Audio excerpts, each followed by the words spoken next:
J'ai attrapé mon détecteur, j'ai fait zéro réglage. J'ai fait zéro réglage et je me dis tiens, est-ce que il est sensible aux cibles? Vous voyez là? Alors attendez, là je suis en mode, je vais vous mettre en mode parc. Vous voyez la cible? 1, 2, 3, 4, 5, 6, 7. Alors, ce qui est vraiment intéressant que je voulais vous montrer, ferreux,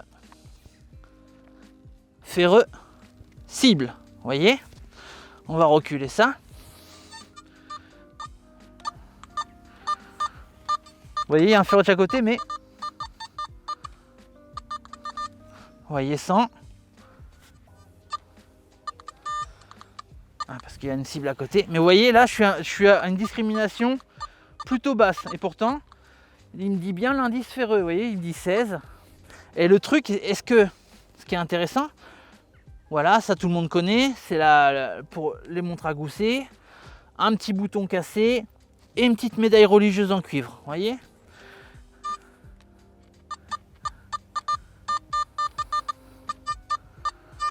Malgré qu'elle soit à côté du ferreux, on l'entend quand même. Parce que surtout ce que je voulais vous montrer. Est-ce que, parce que là je me mets sur le programme, le premier programme, le programme champ, le programme fait pour les terrains propres, les terrains qui sont non minéralisés. Je vais vous faire un petit test. Voilà.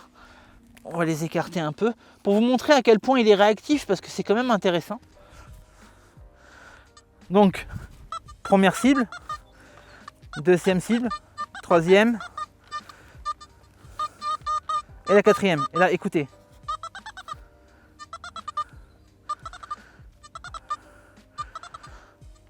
Et là, je vais changer de programme. Programme 2. Vous sentez comme il est plus réactif le programme 2? Parce qu'il a une réactivité différente et il a d'autres réglages. Donc du coup, vous sentez qu'il est plus fait. Et là, je vais vous faire écouter mon programme préféré, le programme Fulton. Vous voyez, c'est d'autres sons. Moi, j'adore. Alors là, vous allez voir, il est encore plus réactif.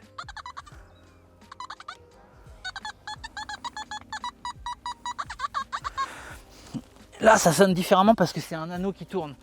Je vais vous montrer. La petite monnaie, c'est une 10 centimes de franc. 48 d'identification. Là, le bouton 54.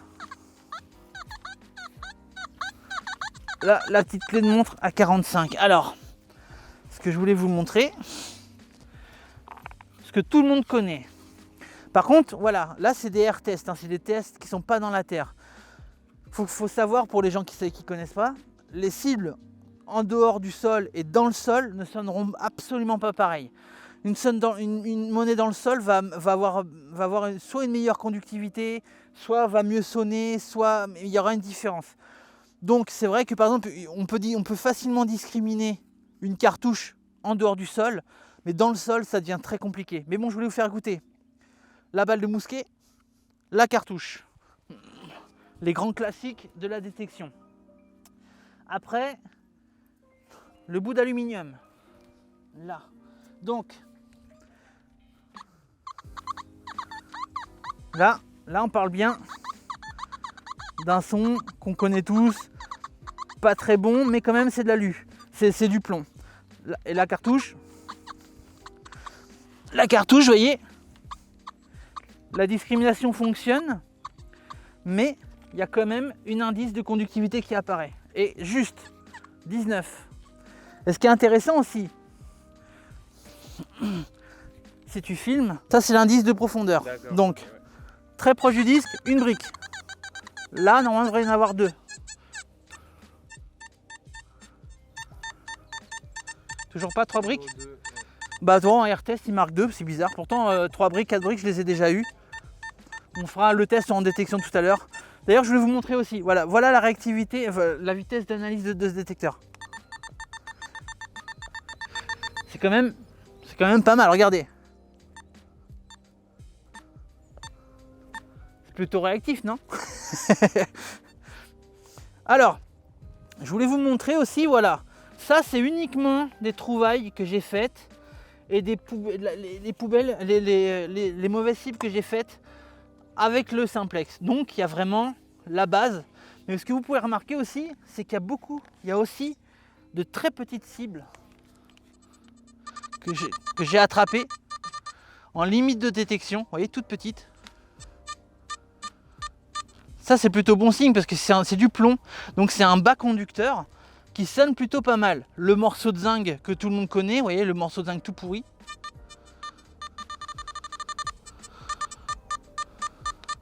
Sur terrain pollué. Je l'ai attrapé. La cartouche de guerre qui sonne très bien.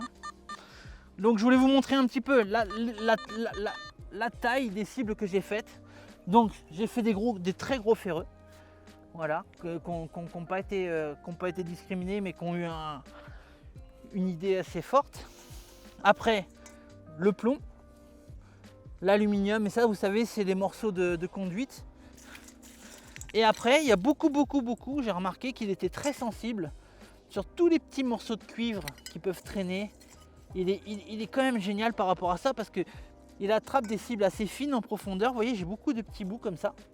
Mais on peut aller jusqu'à du tout petit bout comme ça. Vous voyez, il est assez sensible. Et c'est ça qui est bien dans cette fréquence, 15 kHz, c'est que c'est vraiment polyvalent. Ça attrape du gros, ça attrape du petit. Et par exemple, je vais vous montrer. Vous voyez, ça aussi, c'est encore d'autres cibles. Hein. C'est uniquement des cibles faites avec le simplex. Donc je vais vous montrer. Vous voyez, de la petite médaille religieuse en cuivre, hein, qui n'est pas très vieille. 10 centimes de francs. Le bouton cassé du génie. Ça, c'est les boutons napoléoniens. Et ça, ces petits bouts d'aluminium cassonnés très profond. Vous voyez, avec une petite décoration assez jolie. Moi, j'ai bien aimé. Je ne sais pas trop ce que c'est. On dirait une espèce de plomb de scellé, mais qui n'est pas vraiment un plomb de scellé. Mais en tout cas, vous voyez, ce que j'ai aimé dans ces cibles, c'est qu'on attrape de la grosse cible profonde, comme des anneaux, comme des boutons. Vous voyez, des boutons comme ça, c'est très très bon. Ce genre de cible, il adore les attraper, même en profondeur. Vous allez voir, vous allez vraiment vous éclater. Donc ça, c'est beaucoup des cibles que j'ai faites avec le programme Parc 2, parce que j'ai testé, c'était un terrain moyennement pollué, non minéralisé, mais avec une pollution assez ferreuse. Donc vu que c'était ferreux, j'ai quand même été dans le programme Parc. S'il avait été moins pollué au niveau des ferreux, je serais resté en programme champ. Mais le programme champ, moi je vous le conseille pour vous faire l'oreille. Vous trouvez un terrain qui est plutôt propre, pas pollué, et vous commencez à vous faire vos idées sur les sons. C'est vraiment important de faire ça. Vous prenez une petite planchette, hop, vous les posez et vous écoutez vos sons. Vous voyez, l'ennemi du détecteur, c'est les ferreux. Donc là, on va mettre un petit bouton au milieu de deux ferreux. On arrive à l'attraper sans souci. On va approcher un petit peu les ferreux. Est-ce qu'il attrape toujours? Un petit peu plus compliqué. Mais bon, là, il a quand même un sacré ferreux autour de lui. Je vais faire un test. On va mettre vraiment comme ça.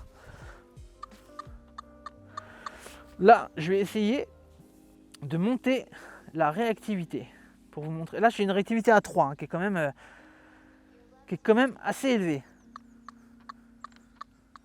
Donc, on va refaire un test. On va écarter. On va essayer de mettre une autre monnaie. On va essayer de faire le test et un petit anneau. Voilà.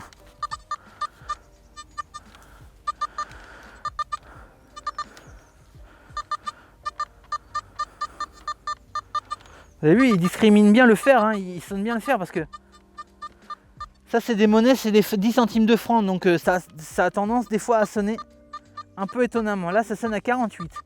Le bouton, là au milieu des ferreux, en fait, ce qu'il faut que vous sachiez par exemple, c'est que les ferreux proches d'une bonne cible peut faire baisser la conductivité. Par exemple, quelque chose qui sonnerait à 60 peut sonner à 50 parce qu'il est proche de ferreux. Ça c'est le halo ferreux qui joue sur vos cibles, donc vous inquiétez pas.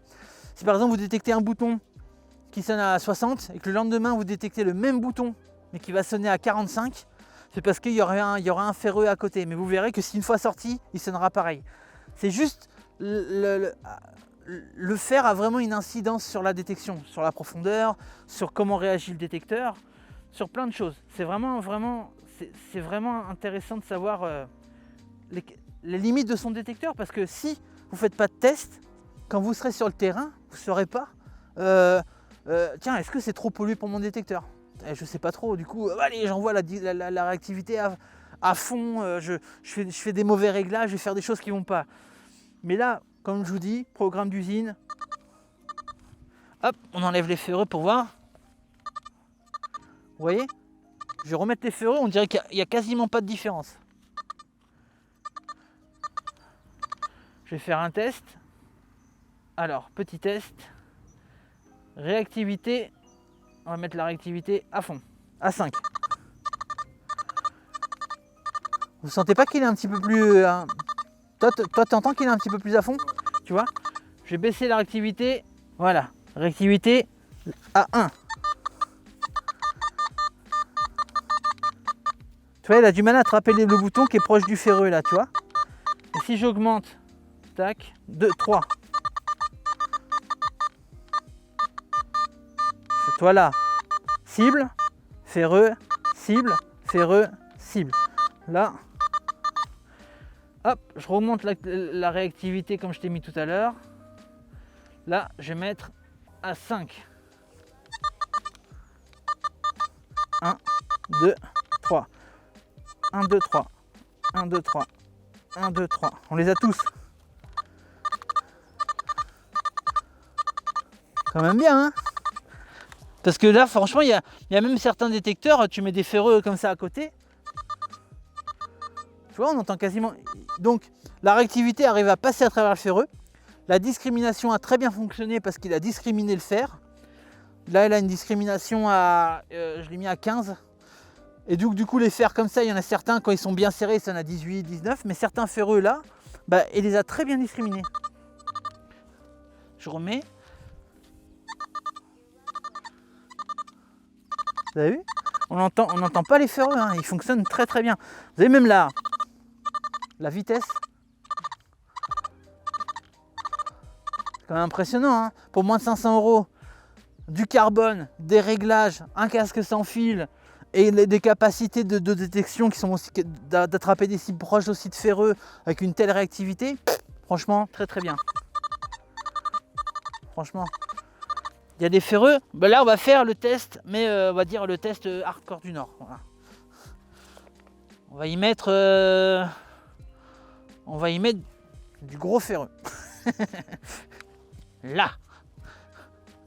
Alors je sais pas du tout ce que ça va donner, hein. Là c'est le test fait. Vous avez vu? Très très bonne discrimination du fer. Là elle est tellement gros que... Alors vous voyez, la monnaie,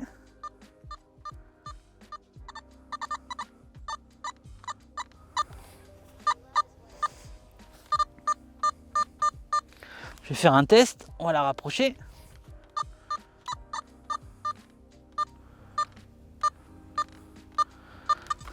Encore la rapprocher. 55, 60, je le retire pour vous montrer. Je remets. Là ça change. Hop, on va essayer celui-là.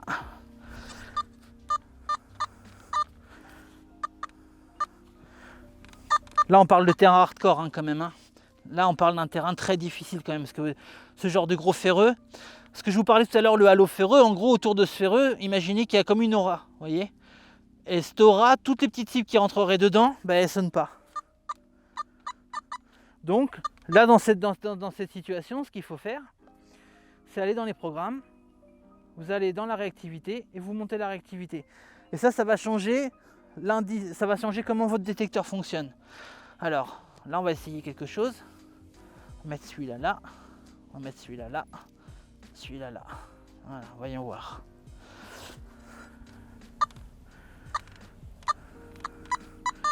Là je suis à réactivité, je suis à combien là? Là je suis à 3. Là je me suis mis sur le programme 99, exprès pour terrain pollué et minéralisé.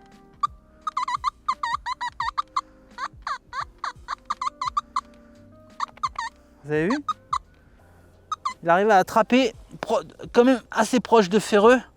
Moi j'aime beaucoup ce terrain, j'aime beaucoup ce programme pour ça. Lou, pousse-toi. Alors je vais vous les montrer ce programme là aussi. Pour écouter les sons, ils sont différents. C'est pas les mêmes sons que sur les programmes chant ou les autres programmes. Vous avez vu comment le son est différent? Et ce que j'aime, c'est qu'il est beaucoup plus réactif.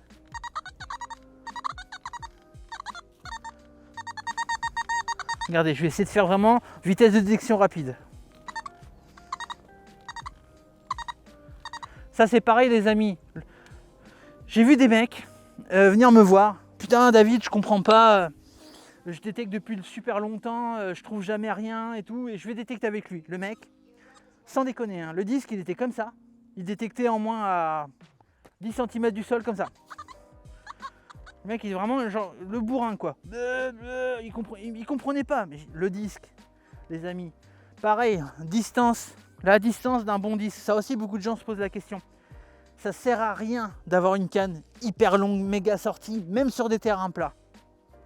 Parce que le bon mouvement, c'est vraiment quand le coude, il reste, vous voyez votre coude, il reste collé à votre hanche. Ça sert à rien de faire ça, vous voyez. Ce qu'il faut faire vraiment, vous restez comme ça. Voilà. Le mieux, limite, ça là, vous le collez là. Et là, hop. Et ce qui est intéressant, c'est que il faut que vraiment, quand vous avez choisi la distance, que votre bras ne soit pas tendu et soit pas en arrière. Vraiment que votre coude doit être vraiment au niveau de la hanche. Et là, vous avez une bonne distance. Et regardez le mouvement. Quand vous faites ça, le mouvement du disque, vous avez vu, il est pas du tout... il relève pas. Si vous êtes par exemple hyper loin, à chaque fois que vous allez faire ça, le disque il va avoir une espèce de mouvement qui va remonter sur les côtés comme ça, vous voyez. Et ça c'est pas bon. Pareil, le balayement, ça sert à rien de courir avec son détecteur. Surtout avec des détecteurs. Bon, si vous avez des détecteurs à 2000 €, 1500 €, il y en a certains, ils ont assez de réactivité, ils envoient pour aller très très vite, mais moi personnellement j'aime pas. Franchement, un bon balayage, pour moi, la vitesse correcte, voilà, c'est comme ça. Voilà. Faites ça aussi. Ça sert à rien de serrer son disque à fond dans une position précise, parce que vous allez continuellement le bouger. Il suffit que vous détaliez sur un talus, hop, vous allez relever votre disque. Il suffit que le terrain soit en bosse, vous allez le baisser. Moi, je laisse toujours la possibilité, vous voyez, de bouger mon disque. Parce que vous voyez, là, hop, je trouve ma position. Et un bon balayage, voilà, un bon balayage, c'est vraiment, c'est prendre son temps. Voilà, comme ça. Ça, c'est un bon balayage. Vous balayez bien, et là, tac, ah, je creuse. Et là, oh, je recreuse encore. Là, c'est un son pourri, mais je creuse. Plus vous creuserez, plus vous trouverez. Moi, j'aime bien creuser. Si vous décidez de creuser uniquement sur les bons sons, vous allez trouver un quart de ce qui est trouvable. Si vous creusez même sur les sons bizarres, instables, que ça fluctue, là c'est très bon. Parce qu'il peut avoir une monnaie mal placée, ou une monnaie à côté d'un ferreux, ou par exemple à côté d'un alu qui change le son, vous voyez.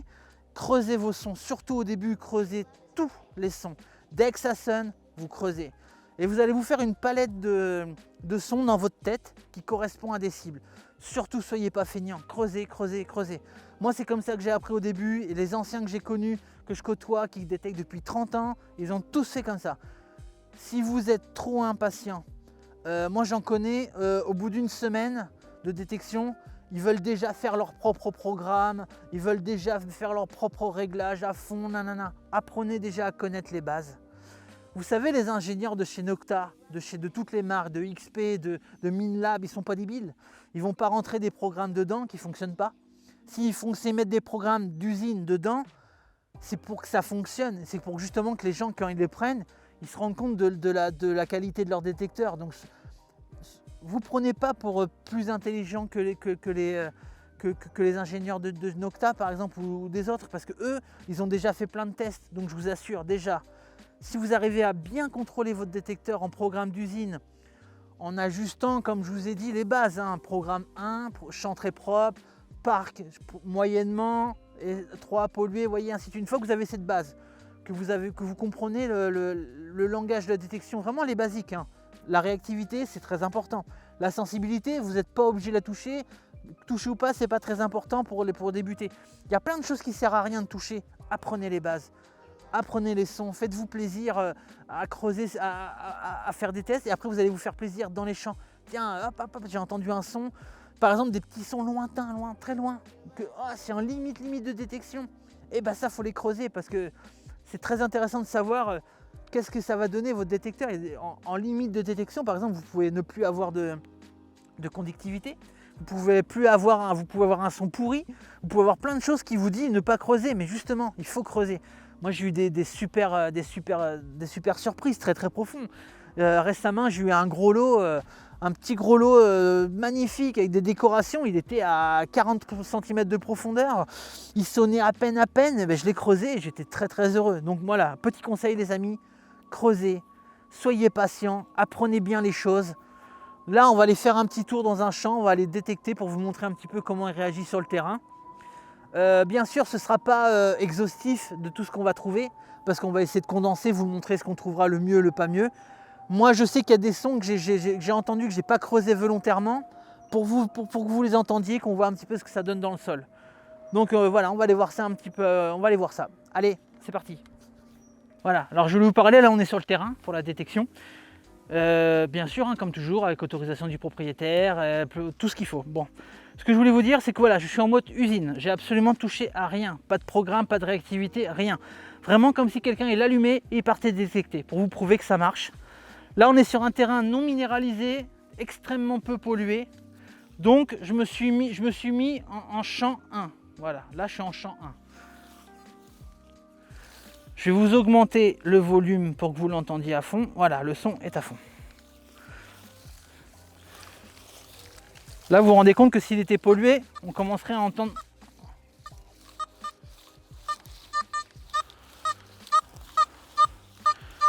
Là, il y a un petit son, c'est instable. Ça passe de 39 à 60. On va le creuser, mais pour moi, c'est un petit déchet.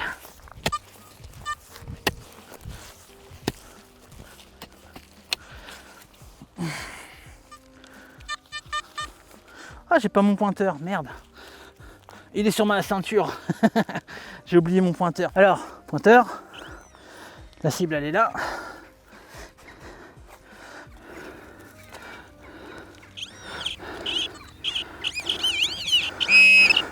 Vous voyez, je vous disais qu'il y avait un son bizarre. C'est un morceau de fer attaché avec une rondelle en inox. Donc ça sonne bizarre, c'est normal. Hop. Toujours, absolument toujours. On rebouche ces trous. On dépollue quand vous voyez du plastique dans les champs. Quand vous voyez un truc même qui ne sonne pas votre détecteur, ramassez-le, ça ne mange pas de pain.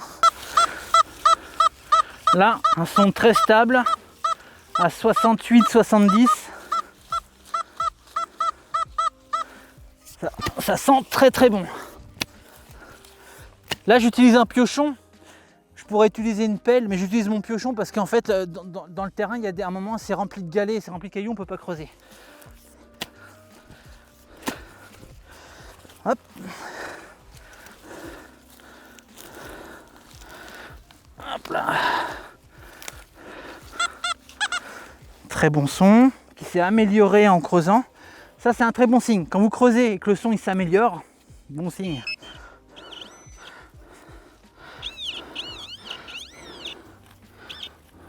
Là. Alors, qu'est-ce que c'est? Ah, une boucle. Pousse-toi, Lou. Une petite boucle, je dirais militaire. Une petite boucle en cuivre qui sonne très bien. Là, j'ai un 68 fixe. Donc c'est du cuivre. C'est vraiment une petite boucle. Vous voyez, une petite lavalière. Là, je pense qu'il doit y avoir une lanière de cuir. Et là, vous passez le... Je pense que c'est pas vraiment une boucle, mais plutôt un passant. Vous passez le cuir dedans, vous voyez. Plutôt sympa. Petite trouvaille sympa, c'est pas très vieux. Je dirais les années 50 peut-être, ou peut-être ouais, l'après-guerre. Sympa. Toujours reboucher ses trous. Pareil les amis, votre pin pointeur, ça coûte rien de mettre un petit bout de Chatterton au bout, un petit bout de scotch. Parce que vous voyez, là encore ça va, c'est de la terre. Mais j'ai un ami qui détecte genre dans les Alpes d'Haute-Provence et c'est très rocailleux. Ils ont la mauvaise habitude de je pousse la terre, je pousse les cailloux avec mon pin pointeur pour trouver la cible. Et du coup vous allez bouffer votre plastique et si un jour il y a de l'eau qui rentre dedans, vous perdez, ça coûte cher un pin pointer. Ça peut aller de 80 à 200 balles. Hein. Donc prenez-en soin. Un petit bout de Chatterton, ça mange pas de pain. Moi je l'ai eu pendant des années. Il faut juste acheter du bon Chatterton qui colle bien. Et ça vous le protège, regardez. Pas de rayures, rien. Mon plastique, quand je l'enlève, il est neuf. Toujours aller détecter, vous voyez là, les gens ils vont détecter là.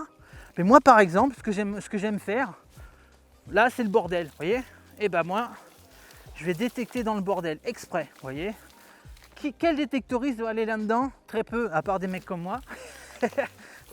Et du coup, parfois on trouve des trucs que les autres n'auraient pas trouvé. Bon, c'est sûr, c'est un petit peu plus galère.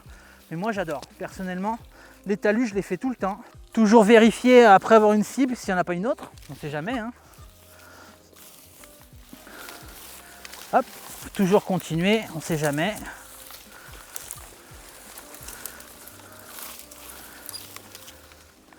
Alors pour les bourrins qui vont aller en forêt, faites vraiment attention à votre connectique. Passez pas une branche à l'intérieur et tirez comme un bourrin, faites gaffe. Petite chose aussi, c'est un détecteur étanche. Qui dit détecteur étanche, il faut être plus soigneux avec un détecteur étanche qui ne l'est pas. Parce que si vous par exemple, quand vous le rentrez dans votre coffre, allez je jette dans le coffre, je te mets le piochon, la pelle par-dessus, les trouvailles, les saletés, ça va le cogner, ça peut faire un micro-trou quelque part, mais tout petit. Essayez un jour de plonger avec une bouteille d'eau vide dans de l'eau à 5 mètres et faites un petit trou d'aiguille dans la bouteille. Vous allez voir à quelle vitesse ça se remplit. À quelle vitesse votre télécommande elle peut être morte. Et en plus, si c'est de votre faute parce que vous n'avez pas pris soin de votre détecteur, pas de garantie. Alors prenez soin de votre matériel et il vous le rendra bien. C'est quand même un détecteur à moins de 500 euros. C'est pas un bulldozer à 1000 euros ou 2000 euros qui pourrait avoir des plastiques énormément plus solides. Prenez-en soin, c'est vraiment important.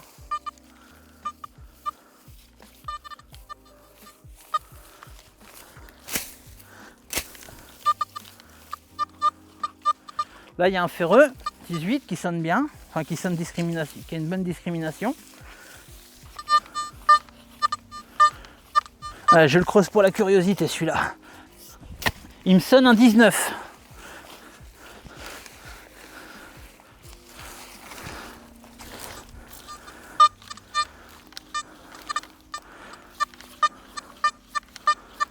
« 26, je suis à 4 briques. Donc ça a l'air un petit peu profond.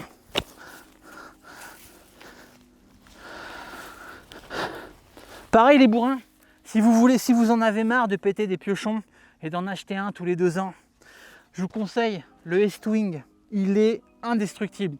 Et je déconne pas. Moi je fais partie des gars bourrins avec les pelles et les piochons. J'en ai pété. Depuis que je suis là, je ne l'ai jamais pété, je ne l'ai jamais tordu. Il est juste incroyable. C'est vrai qu'il est un petit peu cher, il est à plus de 100 euros. Je sais, je suis d'accord avec vous, c'est peut-être un petit peu abusé, mais pour du indestructible qui vous dure toute la vie, si vous regardez bien, si vous achetez un piochon tous les 3 ans, à la fin ça va vous coûter plus cher. Celui-là vous l'achetez, c'est terminé, vous en avez pour votre argent. C'est un peu l'équivalent d'une super pelle Blackada. Vous voyez la pelle en inox que tout le monde connaît, c'est à peu près la même qualité, c'est le top.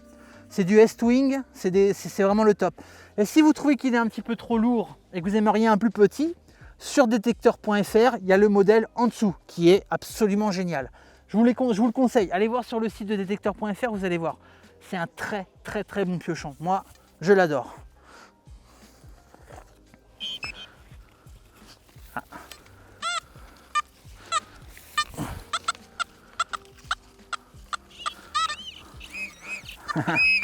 La fameuse cartouche. Pour ça que ça sonnait bizarre. Je vais repasser un coup de détecteur parce qu'on ne sait jamais qu'il y avait quelque chose d'intéressant autour.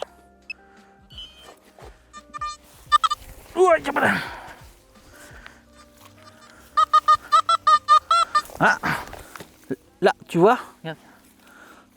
Tu la vois? Là. Une monnaie. C'est une Napoléon 3. Enfin, difficile à voir. Attends. Ouais, je vois un petit bout d'aigle, mais encore, regardez l'état. Elle est complètement bousillée. On a vraiment du mal à voir. Attendez. On frotte jamais les monnaies, mais là, vu qu'elle est sabot, je frotte. Ouais, c'est soit une... C'est peut-être une monnaie italienne. Une Victorio Emmanuel peut-être. Mais t'as vu comment le son il était bizarre parce qu'il y avait la cartouche. Dès qu'on enlevait la cartouche, tac, ça sonnait bien derrière. Donc vous voyez là, on était à peu près à... On était à 20 cm. Avec un ferreux à côté cartouche. Ça faisait un son tout pourri, mais quand même il l'a pris. Donc c'est une bonne chose. Moi je suis très content de ça. Et là en plus vous voyez il y a la végétation. Du coup je suis pas vraiment collé au sol. Donc on perd un petit peu de sol. N'oubliez pas que tout ce qui se passe là, on est en programme d'usine, hein, sans aucun réglage. Je n'ai rien touché. Je pourrais là baisser la réactivité, je pourrais augmenter la sensibilité par exemple pour aller un peu plus profond vu que c'est propre. Je pourrais baisser la réactivité encore, j'ai rien touché. Et vous avez vu, on a fait des cibles plutôt correctes, proches de ferreux, dans une profondeur correcte.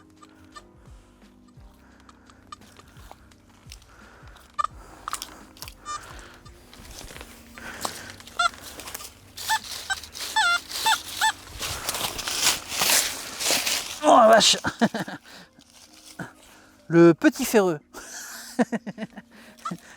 Voilà, gros morceau de fer là. Là, pas le choix.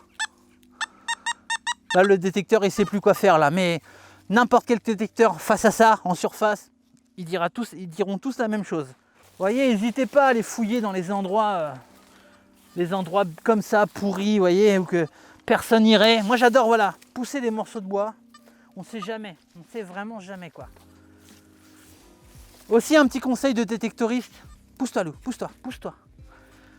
Les arbres ont tendance à remonter la terre au niveau de leurs racines.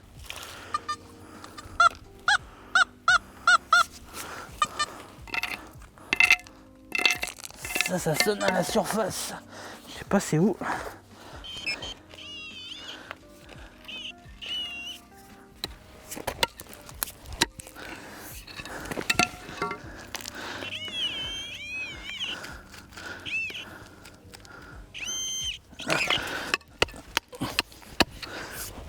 Vas-y, non, ça a l'air costaud.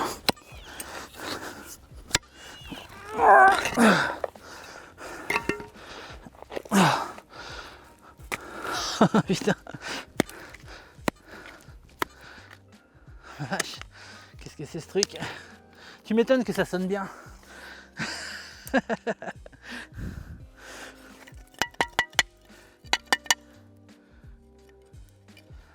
Voilà, dépollution. Bon bah voilà, petite conclusion de ce détecteur. Après mon test, après vous avoir montré tout ce que je pense. Et bah conclusion, que c'est un bon petit détecteur. Voilà, que vous allez pouvoir vous faire plaisir avec. Qui convient à tout le monde, débutants, pas débutants, des gens qui s'y connaissent bien, les gens qui aiment les réglages, les gens qui n'aiment pas les réglages. Il est vraiment fait pour tout le monde. C'est un détecteur très polyvalent. N'oubliez pas que c'est bientôt Noël. Ça peut peut-être faire plaisir à votre mari, à votre femme. Merci d'avoir regardé la vidéo jusqu'au bout. C'est super gentil. J'espère que vous allez me laisser un petit com sympa comme la dernière fois parce que je vous assure que ça m'a vraiment fait, ça m'a fait du bien, ça fait plaisir dans ce monde de tarés en ce moment où tout le monde se crache dessus. Un petit peu de gentillesse et de partage, ça fait toujours du bien. Donc je vous remercie pour ça. Et, je remercie détecteur.fr. Je remercie Pierre de leur confiance. Quand vous voulez, je recommence pour tester n'importe lequel que vous voulez. Voilà. Et je vous dis à bientôt. Et il y aura une autre vidéo, il y aura d'autres vidéos. Il y en aura une vidéo sur le Deus 2 qui arrive. Et il y aura une vidéo sur la pêche à l'aimant aussi qui arrive. Donc n'hésitez pas à les regarder. N'hésitez pas à partager.